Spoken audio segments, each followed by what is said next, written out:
Tricycle driver arestado matapos maaktuhang may granada sa gitna ng away nila ng kanyang kinakasama sa Tondo, Maynila. Detalye na balita mula kay Boy Gonzales sa RH29. Boy, good morning. Good morning, Kuya Angel. Arestado ang isang tricycle driver matapos maaktuang may hawak na granada sa gitna ng pagtalo nila ng kanyang dating kinakasama sa Tondo, Maynila.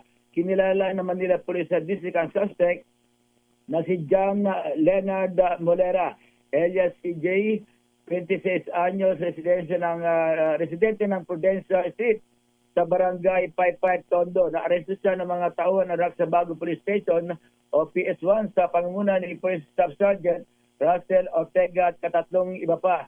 Batay sa ulat, nagsasagawa ng pagpapatrolya kinakagawad Amorlina Escala ng Barangay 123 at mga tanod nang makita ang mainit na pagtalo ng suspect at ng dating kinakasama ito habang sakay ng tricycle.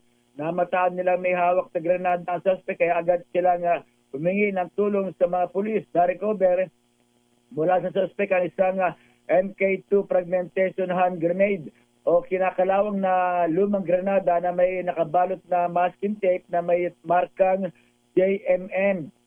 Naharap pa suspect dahil sa paglabag sa Article 155 alarm na scandal ng Revised Penal Code at Republic Act 9516 o illegal possession of explosive.